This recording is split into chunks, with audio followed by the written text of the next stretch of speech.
Jadi ulama itu mulai dulu itu sudah berpikir. Banyak orang menjadikan tahajud, sholat malam itu media untuk hajatnya. Dan kalau nggak kesampaian ini mutung. Nyalahkan kiainya ijazah ramandi. Macam. Daripada ngono ora usah apa? Tahajud itu turu. Dan jenis kayak ini tuh banyak. Makanya ulama kayak saya itu saenake dhewe itu ya jarak. Saya sering didolani muhibbin terus bilang, Gus saya doakan gini-gini, saya mau nyalon bupati atau saya gini. Saya bilang, gak waduh orang dongo, nak ramandi darani ulama dongane ramandi. Nak mandi kamu jadi bupati tetap nganggep karena beli. Sopo sing ora roh bupati saya juga beli. Ribet kan? Ketika mereka jadi ngunsurkan doa kamu apa karena kemarin beli? Yang beli maksudnya nggak beli nggak usah tersinggung. Jadi ribet ngadepin. Nggak artinya gini loh, boyo doa itu jangan dipakai begitu loh. Kalau minta nasihat, tak nasihati jadi bupati yang baik, gubernur yang. Kalau minta doa itu resikonya. Akhirnya gigi kalau diminta doa ya doa, sebenarnya diisinya itu nggak doa kemenangan. Ya doa selamat gitu. Karena ribet. Makanya Islam itu doa itu setelah iman. Aturan iman benar baru doa. Aturan iman benar termasuk Allah itu yaf'alu ma yasha, boleh melakukan yang dikehendaki. Allah nggak boleh terdikte oleh doa kita, nggak boleh. Ya saya ulang lagi ya, madzhab Hasan Asyadzili ini khas kita. Jadi la ilaha illallah itu didahulukan sebelum istighfar. Tapi kebalikannya madzhab Imam Sanusi itu dibalik. La ilaha illallah itu kalimat yang sakral. Karena yang sakral dibutuhkan muqaddimah, yaitu yang melafadzkan harus yang sudah bersih, yang sudah steril baru melafadzkan la ilaha illallah. Maka dalam madzhab Sanusiyah istighfar dulu baru la ilaha illallah. Nah dalam madzhab Abul Hasan Asyadzili kebalikan, istighfar itu sah setelah sahnya tauhid. Kamu ikut mana tuh? Asyadzili apa Sanusiyah? Alhamdulillah sama-sama tidak paham, ya sudah. Akhirnya sudah, ya nggak kemana-mana kan. Gitu. Jadi apa ya? Terus ini saya teruskan, ini biar khas pesantren atau khas NU lah, kalau bahasa Pak Rektor khas NU. Ini Ben sampean tahu beberapa perbedaan itu lazim. Halaman 24 ya, halaman 24 sama 25 tak baca, ini masih orisinil. An Sufyan bin Uyainah, ini juga gurunya Imam Syafi'i. Kata Sufyan bin Uyainah, beliau cerita, kana Isa wa Yahya alaihi salam ya'tiyanil qaryah fayas'alu Isa an syirari ahliha wa yas'alu Yahya an khiyari ahliha. Jadi Nabi Isa dan Nabi Yahya itu satu generasi, sama-sama masih muda.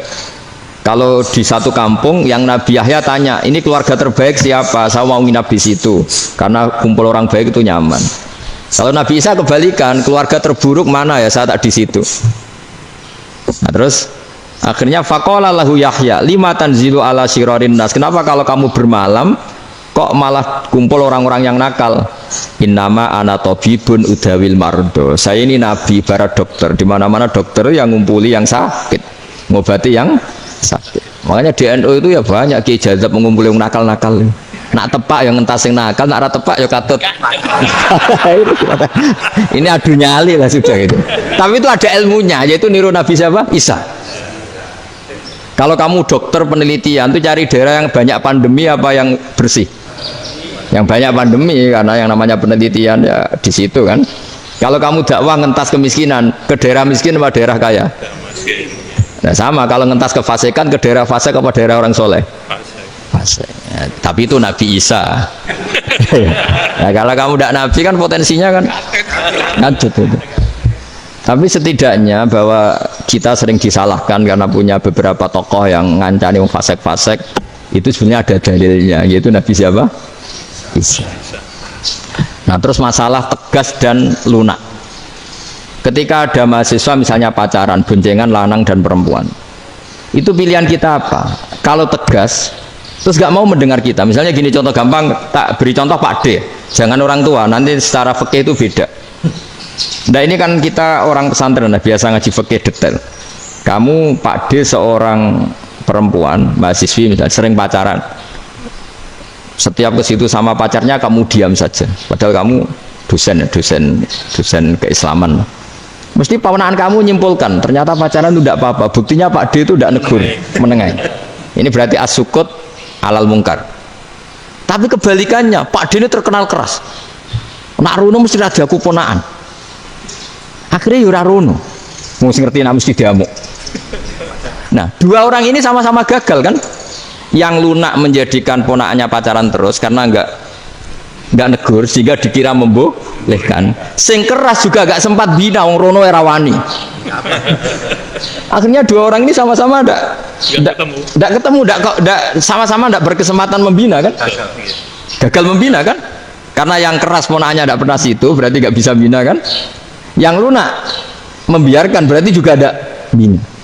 Nah, Islam itu antara dua itu. Ya gak terlalu lunak, gak terlalu keras. Karena kalau terlalu keras, misalnya ada kiai terlalu keras, lu masyarakat mau tanya itu gimana? Lari kan? Lu saya ini punya pengalaman pribadi. Saya ini kan kecelok orang alim. Itu kalau pernah ya saya itu berusaha ya pokoknya ya umumnya orang alim lah. Tenang, terus anteng, nggak gejlok-gejlokan. Itu nggak ada yang tanya. Saya mimpi ketemu beberapa ulama itu disalahkan. Terus umat saya kalau mau tanya itu ke siapa? Wong alim wis wibawa, meneng tambah banget wibawanya. Quran sering gojlok rektor macam-macam. Terus wong wanita kok saya biasa ke pasar pandangan dicegot orang. Gus, putri saya itu sering keluar darah tapi melebihi batas haid gini-gini. Kalau badhe sowan jenengan, gak usah sowan ngene mbek ngadeg-ngadegan. Terus tanya, yang haid berapa hari, Gus? Ya supaya rudat ilal adat sebelum dia punya penyakit istighadah itu berapa? 6 hari ya sudah, kembali 6 hari lainnya mustahadah, tetap sholat tetap normal. Tapi kalau sawi bawa mau pasar go tasbih dulu iku mesti wong salaman ya lu donga yakin. Tapi baru kayak rada uraan ketemu wong-wong, dol pening ndi? Maaf pening ndi? Gus beneran Gus ketemu jenengan kula wingi badhe tua kok. Ini tanya. Jadi uraanku itu amdan. Lho nek sampean asli. Asli uraan. Karena ada uraan lah tetap tidak wibawa kan. Jadi baru kayak uraan itu ya banyak. Saya itu kalau ngantor di Jogja itu banyak orang yang tanya. Ya biasa tanya macam-macam. Karena saya uraan. Ke pasar ya orang, bahkan di bis sering ketemu orang, wah beneran Gus kalau badhe sowan jenengan badhe tanya ini. Ya sudah di sini aja. Jadi semua itu diilmoni. Nah, Nabi itu punya sisi yang dua-duanya jalan. Memang beliau luar biasa, dipilih Allah yang luar biasa. Nabi ketika wibawa itu banyak sahabat yang bahkan mengenali wajahnya aja tidak bisa. Ka'anna ala ru'usihim at-thair. Bayangannya seakan-akan di kepalanya itu ada burung yang takut terbang, saking antengnya. Tapi Nabi sekali mengeluarkan job, sekali santai, itu sahabat tanya itu sampai yang nggak pantas ditanyakan. Nabi saya tadi kumpul istri saya, tapi tidak enzal itu wajib mandi ndak. Aro'aita law anna ahadana ya'ti imro'atahu walam yunzil. Itu ya ditanyakan. Nabi pun kumpul itu betul sakit enzal sepundi. Guys betul lagi. Terus ya ada yang tanya macam-macam. Ini saking ada sahabat dipanggil Nabi tambah lari, dipanggil lagi tambah lari. Pas jenengan nyeluk, oh pas kalau kumpul bojo kula. Lah kula kuwatir jenengan orang suci, saya belum mandi, makanya saya lari. Nabi ngendikan innamal mukmin thahir, ya nak masalah ketemu kiai ra apa-apa ijek junub. Sementing kok nak salat ya adus sik. Tapi Nabi sekali pakai mazahirul jalal, tapi pakai wibawanya, itu orang nggak berani ngomong. Tapi sekali Nabi rileks, itu orang bisa tanya apa saja, termasuk halal yang nggak pantas. Lalu ada sahabat itu tanya lucu, tanya Maimunah itu ya cantik tapi sudah agak tua lah. Maimunah, ya umal mukminin, hukumnya ngambung bojo pas Ramadan ubi. Wah gak roh aku, gak tahu diambung kan Nabi pas Ramadan. Tanya Saudah, malah orang-orang diambung kalau Saudah itu kan istiwa itu. Lucunya istrinya jawab, tanya Aisyah yang mungkin Nabi, iya yang mungkin tanya Aisyah. Itu yang usul ya istrinya Nabi Maimunah. Selalu Aisyah, tanya Mbak Aisyah. Ya Amirul ya umal mukminin gini-gini. Aisyah yang cantik masih perawan kan. Qabbalani Rasulullah bahwa oh Nabi biasa ngambung-ngambung pas Ramadan dan beliau tetap puasa. Akhirnya pakai ngarang kan wa takbil fi Ramadan wa tublah la tubtilu shauma ngambung ora. Iku udah biasa di sini. Ya nasi bojone ayo. Nah ini artinya seasik itu. Jadi garwane Nabi sing ngrasa rodok tuwa. Wah, aku ora tahu ya. Kok Aisyah. Serilek itu dulu itu. Maksudnya orang-orang Islam pertentangan gitu. Maksudnya ini balik semua ini bedanya orang pesantren sama orang kampus. Kalau orang kampus mau cerita agama itu rahmatan lil alamin, tapi nyontokno rileke ora iso. Agama itu rilek, tapi nyontokno rileke ora iso. Mergo ya rapati ngaji. Contohnya ora iso, dadi mau gawe kaidah kok Islam itu rahmatan.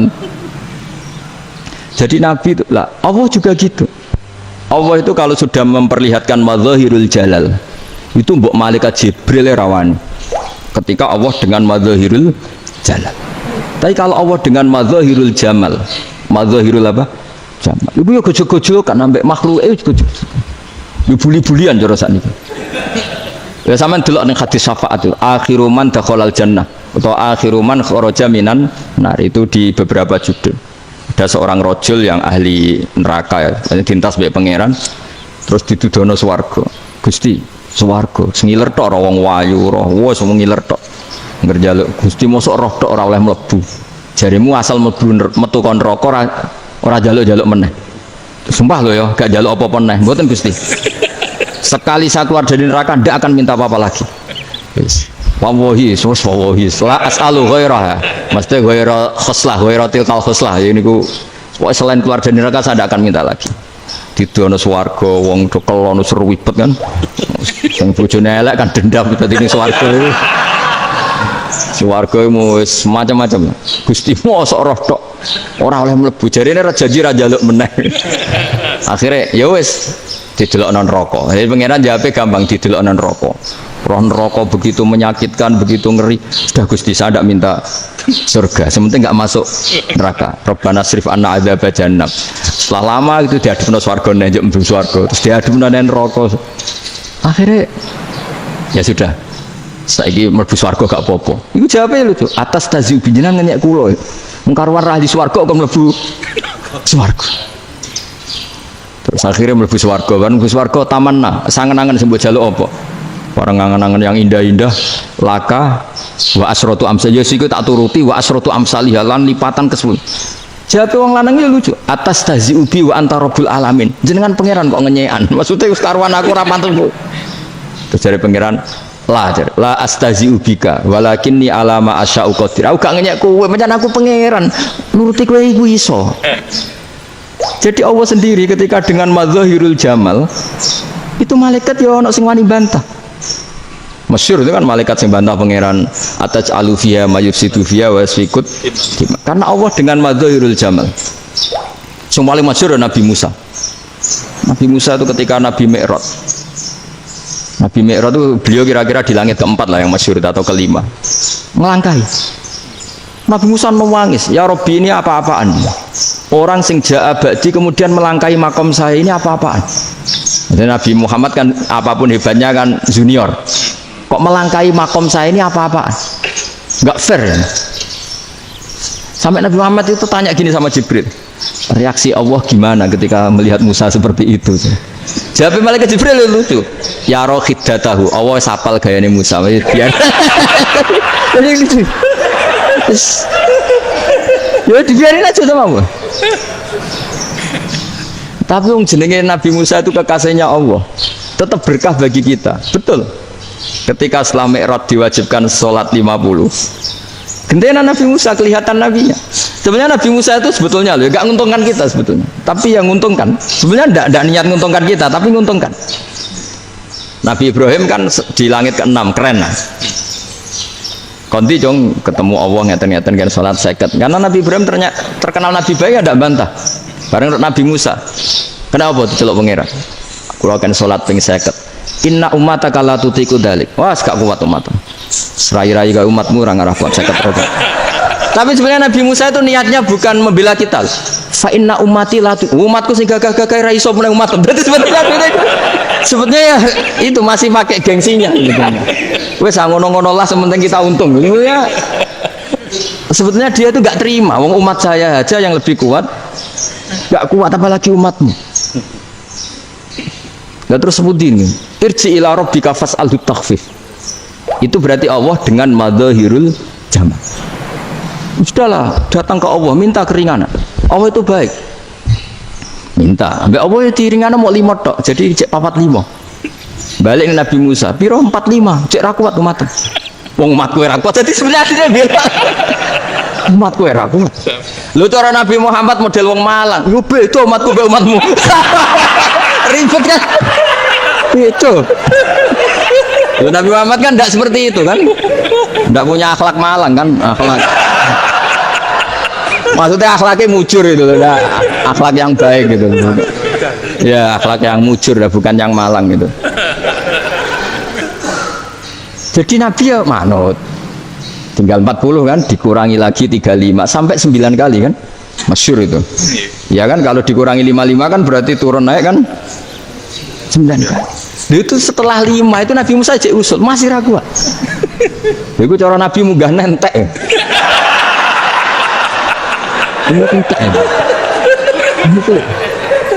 Terus iya doa tuntas betul.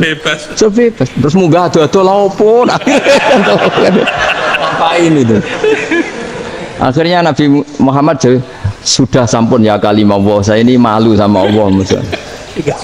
Sudah 9 kali dan diturutin terus. Jadi Allah kalau dengan madzahirul jamal itu Nabi Musa biasa nego sama Allah. Tapi ketika Allah dengan madzahirul jalal itu Nabi Musa enggak berani. Yaitu di hadis syafa'ah. Hadis syafa'ah ketika manusia datang ke Nabi Adam, ya tuna Adam. Ya Adam anta abul basar ngene isfa'li ana inda rabbik. Kamu saya minta mensafaati kita. Nabi Musa, Nabi Adam, inna rabbi qad ghadibal yawma ghadaban lam yaghdab qablahu mislah wa la yaghdab ba'dahu mislah. Ini Allah sedang murka besar dan tidak akan murka seperti ini lagi. Sudah saya tidak berani, nafsi. Nabi Ibrahim enggak, termasuk Nabi Musa ketika di itu ya enggak berani. Karena Allah dengan madzahirul jalal. Itu Nabi Musa enggak berani. Sudah saya sendiri itu pernah salah. Yaitu saya membunuh seseorang yang enggak disuruh oleh Allah membunuh itu, yang pas jotosi orang Kipti. Akhirnya datang ke Nabi Muhammad, pas ke Nabi Muhammad Allah dengan madzahirul jamal, dengan madzahirul jamal, sampai Kanjeng Nabi ngendikan analah, saya akan memintakan syafaat kalian. Terus fa ahmadu rabbi bima hamida allamaniha rabbi, saya muji Allah dengan pujian-pujian yang orang lain tidak tahu, hanya saya yang diajari, kata Rasulullah. Ya di sini menurut banyak ulama termasuk kitab yang saya baca, kenapa Muhammad sebagian namanya Ahmadu? Itu dari af'al tafdil, fa Muhammadun Ahmadu min ghairihi. Muhammad Rasulullah itu kalau muji Allah di atas cara mujinya nabi yang lain. Jadi Ahmadu bukan dari fi'il mudhari' lil mutakallim tapi dari af'al apa? Tafdil. Fa Muhammadun Ahmadu min ghairihi. Bahwa Kanjeng Nabi Muhammad sallallahu alaihi wasallam itu cara mujinya Allah di atas pujian para nabi. Makanya di sini Sayyid Ali Zainal Abidin kalau muji hamdal hamidin wa fauqa hamdil hamidin. Jadi pujian saya ini di atas rata-rata cara mereka apa? Memuji. Yaitu sirinya apa? Nabi itu tahu bahwa akhirat tidak bisa batasi Allah. Kamu tidak bisa nyemprit Allah. Allah, ini akhirat loh. Amal sudah tidak manfaat. Ingat itu. Tidak bisa seperti itu. Allah itu nggak bisa tunduk sama konstitusi yang bernama akhirat. Artinya Allah meskipun di akhirat tetap duwe hak yaf'alu ma yasa atau yaf'alu ma yurid. Nggak bisa kamu terus wah ini akhirat, amal ra iso dikirim wong mati, amal ra iso dikirim. Yo pangeran kok mbok atur. Kalau kita yang mengirimkan tidak bisa, tapi kalau Allah tetap bisa. Makanya ada kiai mengatakan kodok kodar ra iso dirubah, itu kamu. Makanya ada seorang kiai ditanya, kodok kodar iso dirubah sekali dicatat selesai. Jadi kiai tadi, tapi nak Allah iso. Dalile apa? Yang huwa ma yasha wa yusbit. Nak Allah ya iso, sing ra iso kan kita. Nah, Nabi itu tahu betul meskipun akhirat itu Allah masih bisa dinego, saking baiknya. Akhirnya Nabi sujud, masyhur itu terus, ya Muhammad irfa' ra'sak wasal tuqa wasa'tu safa. Ismat sirahmu angkat, kujo apa tak turuti. Terus semenjak itu Nabi minta apa? Syafaat. Artinya apa? Ketika Nabi lain berpikir bahwa akhirat ini membatasi amal, karena sudah Nabi tahu betul kalau Allah tetap Allah, yang nggak terbatas kekuasaannya, nggak terbatas rahmatnya juga saat di akhir. Makanya disebut fa Muhammadun Ahmadu min ghairihi. Makanya wa mubasysyiran bi rasuli ya'ti mim ba'di ismuhu Ahmad. Jadi makanya terus banyak GNO yang macam-macam lah. Ono sing potongane wedi itu hati. Niku berarti makome Madzahirul Jalal. Ono sing amen guyon nek makome Madzahirul Jamal. Ono sing ra jelas ngene iki, sing jelas. Nak guyu buanter kok nangis kok buanter. Jebule urusan utang. Lah ini sudah yang udah. Jadi makanya yang rileks saja. Sebenarnya agama ini santai, rileks karena agama ini harus bifarohin wasururin. Enggak boleh agama ini dibawa dengan kekerasan, dengan antisosial. Karena agama ini harus kul bi fadlillah fi rahmati fa bidzalika falyafrah, harus senang, harus rileks. Makanya saya jadi kiai itu senang takutnya gini. Sekali saya tidak senang jadi presiden buruk. Ternyata jadi wong alim ora enak. Itu contohnya. Sampai merengut terus uripe susah. Nanti orang tidak berani jadi orang alim. Makanya saya buktikan bahwa saya lebih bahagia dibanding rektor. Nanti orang ingin jadi rektor semua, ingin jadi orang alim. Saya pernah ketemu sekian rektor di Jogja, tanya, Gus, kenapa jenengan bela-belain pesantren sampai segitu? Kan keren kampus NU, sekarang ada Unisma, ada NU Jogja, ada NU Jepara gini. Tak bilangin gini, sampai rektornya itu istighfar kan. Saya bilangin gini, ini sekaligus tak kasih tahu ini rektor Unisma ini. Tak bilangin gini, andai kan tidak ada kiai kayak saya itu Islam bisa tutup betul. Kok bisa Gus? Misalnya ada perempuan haid faqal adat. Itu kalau untuk tahu hukumnya haid daftar dulu ke Unisma. Daftar dulu kan? Setelah daftar nunggu pelajaran haid. Baru tahu haid setelah 3 tahun dari masalahnya ini. Tapi baru kayak kiai ketemu saya di jalan, Gus anak kula nu haid ngeten-ngeten mboten normal hukumnya piye? Oh, hukumnya ngene dibalekno ning adat. Ora usah registrasi, ora usah daftar. Jadi ya harus ada istighfarnya lah. Unisma juga harus istighfar, semuanya harus istighfar. Karena ada sisi yang nggak mewakili kebutuhan Islam. Tapi saya sebagai kiai juga istighfar.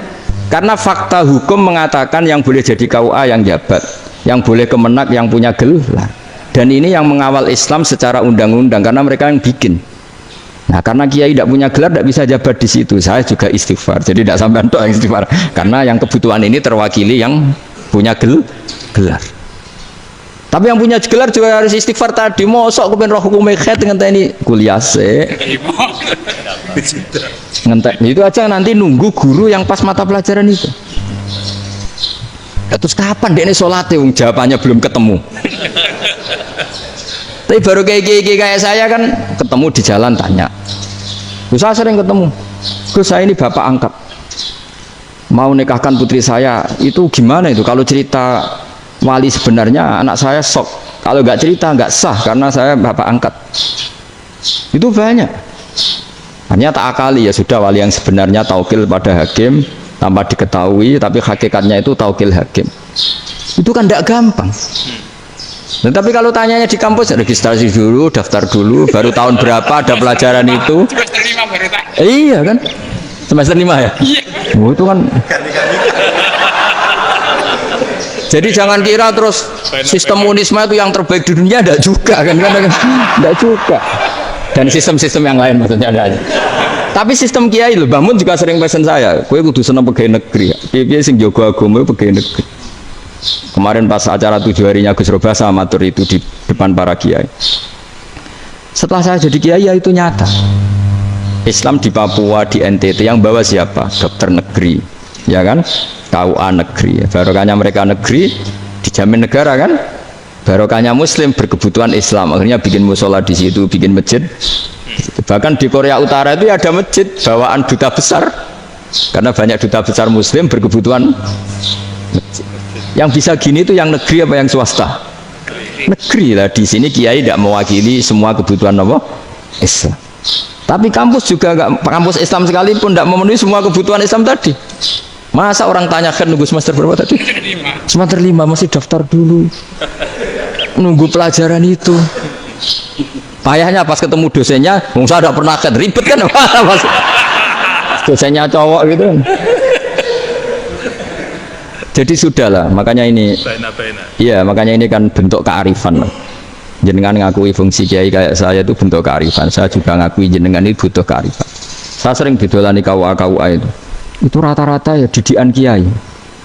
Kompilasi hukum Islam itu banyak ya, janda cantik. Contohnya harus cantik, kalau jelek nggak mungkin terjadi kan. ada janda cantik kebetulan suka kawin tapi takut zina.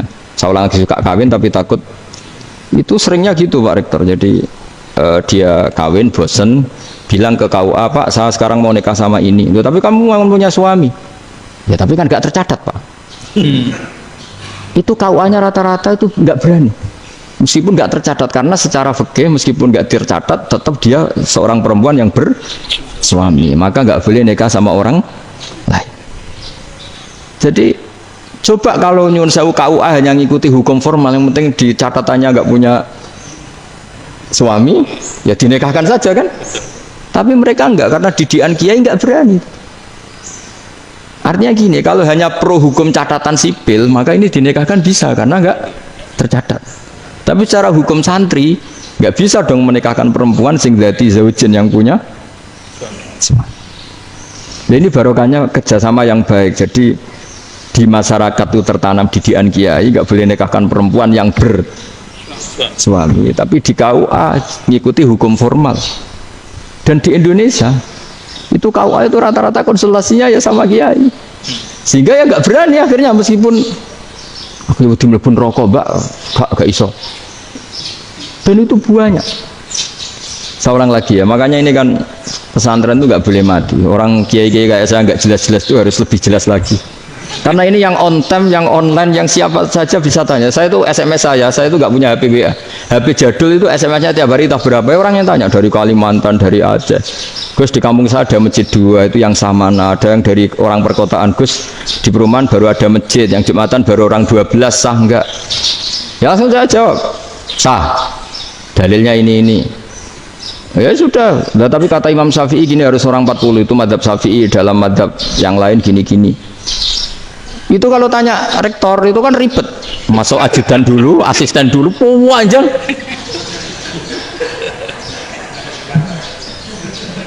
Wah itu kan ribet kan. Manggil dosen dekan VAI, dipanggil dekan VAI nggak mau langsung jawab, cari dosen yang nekuni itu. Usul fikih saya nekuni itu baru seminar, nunggu dulu mbak, ini orangnya baru. Panjang ya. Bisa tutup Islam kalau kesuwen.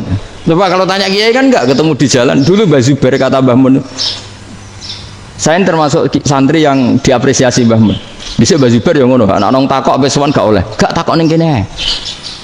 Jangan biasa ditanya orang ngadeg-adegan. Ya alhamdulillah ilmunya cukup, kalau gak cukup ya kok sik. Jadi sebetulnya orang sopan itu ya agak-agak ada yang ditutupi sebetulnya. Buatan prayogi teng dalan nginjang mawon matur. Sebetulnya ya sebenarnya memang ilmunya agak cukup gitu. Tapi itu sebenarnya secara fikih itu haram, menunda itu haram. Ya haram tuh, coba bayangkan ya, kalau tanyanya sekarang, Gus saya ini sudah keluar darah 1 bulan penuh, padahal normalnya hanya 6 hari. Saya nanti sholat enggak? Kalau nginjang mawon dugi kula, berarti kan hari ini belum ada keputusan. Sholat apa enggak kan? Tapi karena modus tadi, boten prayogi nggih ngendikan ngeteng dalan ngenjang tengen kula. Itu kemungkinannya 2, sopan atau goblok, itu saja. Kayaknya kalau sopan enggak lah. Kayaknya enggak lah kata. Karena secara fikih itu jelas haram. Bagaimana mungkin suatu yang harus dipraktekkan nanti duhur dijawab besok, berarti duhur asar sampai subuh belum ada jawaban, berarti nggak ada sholat kan. Ya, makanya dibutuhkan orang-orang alim yang kultural seperti ini, dan NU menghormati kultural.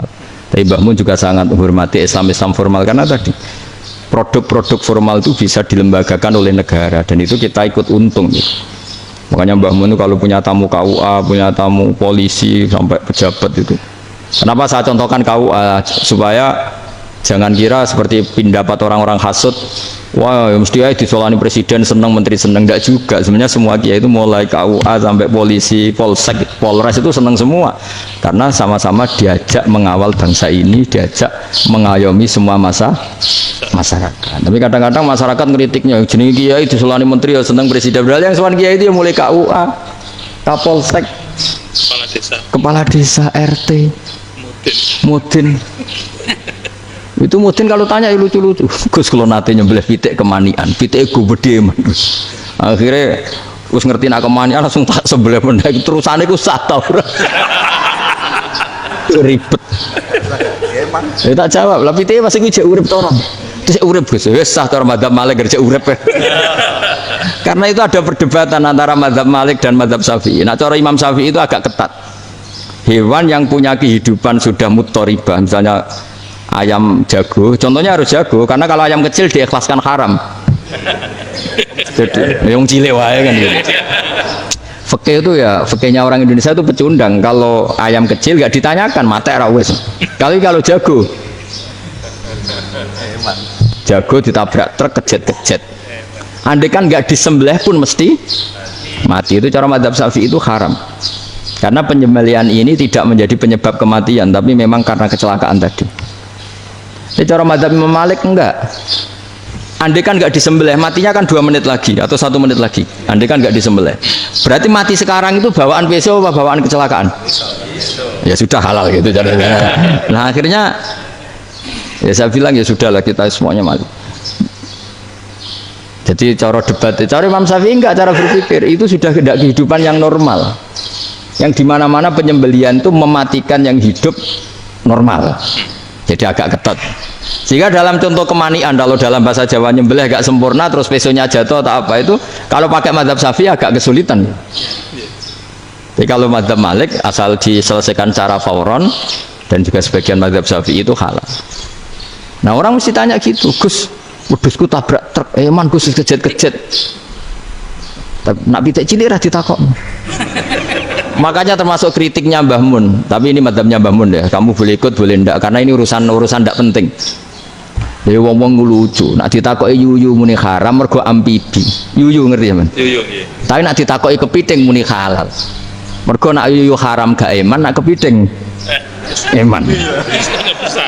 Padahal alasannya coba, kenapa yuyu haram?